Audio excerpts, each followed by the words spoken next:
Well, the reason I first came to Tulsa was, trying to make a long story short here.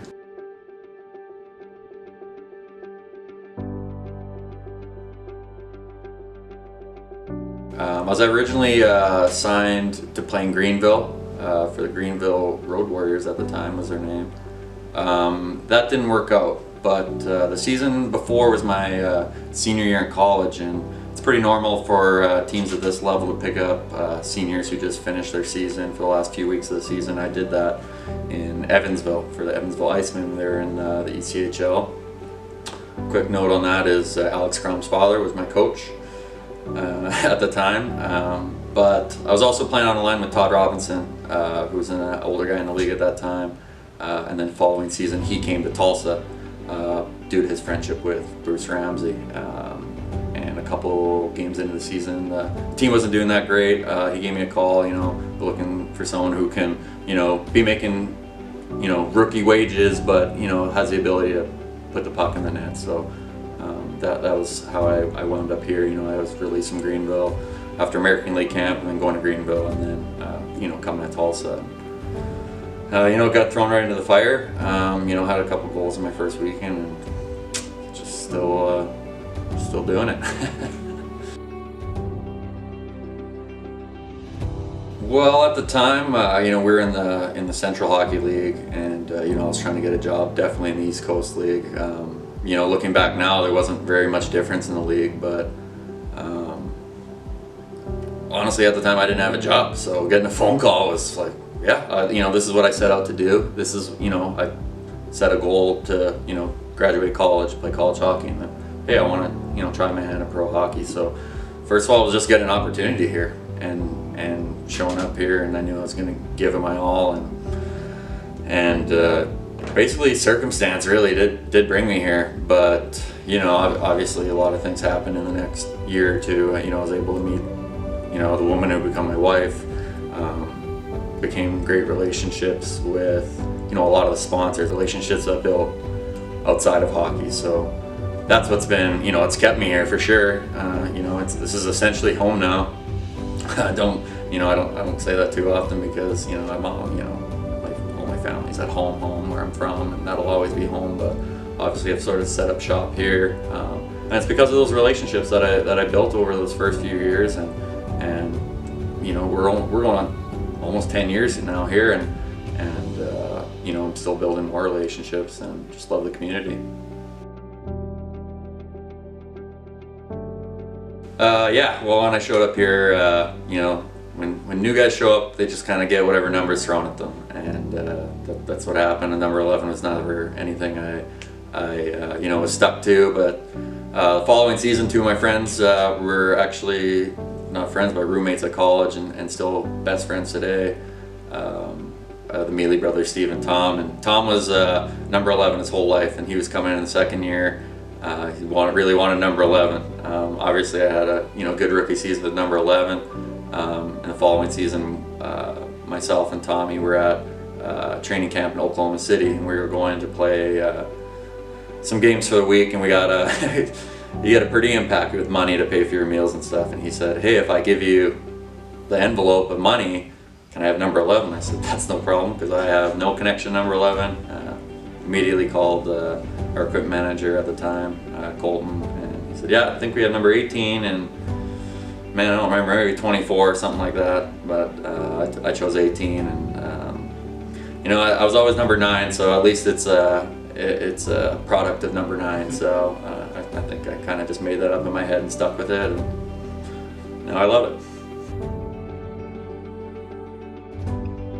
Well, the first thing that sticks out is that a lot of people might not know is there's been hockey in this town since the mid 1920s. So we're going on 100 years coming up, Tulsa hockey. So to have the most games played and the most longevity in this organization, that's important to me, just because of just the longevity of that. And then obviously, when I talk to fans here, the passionate fans who know hockey from those times and for the past, since the team's been back since the 90s, is the championships. You know, I was just speaking to a fan, you know, lately talking about, you know, I think, man, was it 1930 that they won a championship or something like that? But when I talk to these passionate fans, and what they remember is, oh, I remember the 1993 championship, and this is what happened, this happened, and that happened, and you know, I'm happy to have been here for, you know, close to 600 games, but that's still, you know, a legacy that myself and other players who've been here a long time, along with, you know, Taylor Hall and our new ownership group and Rob Murray obviously is the championships. Because yeah, you know, you might get, yeah, oh, this guy played, you know, he hit the record for games, but you also want to be remembered for winning. That's in every hockey player's blood. So, you know, we have some unfinished business for sure, and I think that's the only step moving forward to accomplish. I mean, we've been close. We've had some good teams that have been here. We've been on a good run or two. You know, sometimes I'll really remember, but you know, like I said, until you win the last game of the season, it's you know, not quite as important. Well, to date, definitely have to go with the playoff run from 2019. You know, we had a really good team, but also, man, what a group of guys. You know, a lot of people say, you know, teammates don't have to get along to win. You know, they just have to play their role and do the right thing. But what I'll remember from that season is just, man, the relationships with those guys and everyone willing to buy in, and just a great group of guys that you're willing to play for every night. So I don't know if there's one, but you know, we beat Kansas City in Game 7. That, you know, that was big. We have a really good series against Idaho where, you know, that was a tough one, and then, you know, obviously we ended up losing in Game 7 at Toledo. But you know, those are a lot of those stories are stuff that me and Rob Murray still talk about. You know, just, man, remember this? Like, how could we get this back, or how do we do this? Trying to, you know, replicate certain parts of that. But yeah, obviously that team and that season was probably a high note for me, you know, today. Yeah, one of the things that you know, Tulsa's instilled in me. Well, one of the first things was, you know, my first 3 years playing here. You know, our captain Nathan Lutz actually had a really big effect on me, just as a person, as a leader, and really as a man. You know, he was sort of from the same part of Canada as I am, similar upbringing kind of thing. And actually, the seasons that I played with him, I drive him to the rink most games, and you know, his wife and children would join him after. But just seeing his character, him as a husband, him as a father, you know, that played a role in just showing me how I want to act or how I want to be. And then another thing is his role in not just the community here in Tulsa, but you know, he played on a lot of different teams, and he had a following from all these different teams. So getting involved in the community here, in minor hockey or in you know, anyone, you know, in sports, or you know, all the community stuff I've done over the years was because of people like that. And just you know, we get so much out of playing professional hockey, and you know, I guess being admired by, you know, the public to a point. You know, that, you know, you do have a role. It's not, you shouldn't have to want or need to do stuff like that, but because of that support, you should need to have a role in the community. There's kids that are watching your games who are playing hockey, who probably don't get to see a lot of live, you know, professional hockey games. So if you can show your face to those kids and just you know, let them know what it takes to get to where you want. You know, that's a role that I wanted to take on. Even, you know, in junior hockey, it's something that I wanted to be a part of. So, yeah.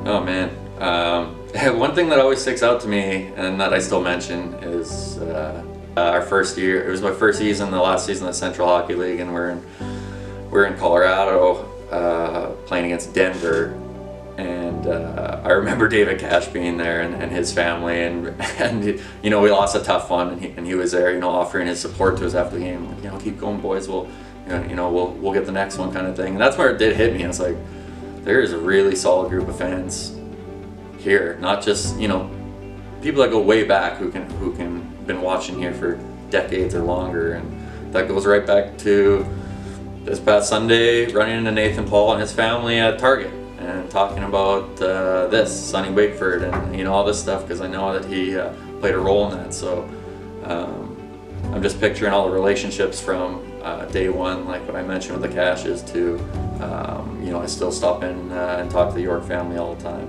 and you know, I can't think of all of them, but just numerous encounters with people offering their support and just being on our side and having our backs. And that's the best part. That's the best attribute of you know, of the people watching this, is just their undying support. And we still have it now. We had it when I started, and you know, it's great.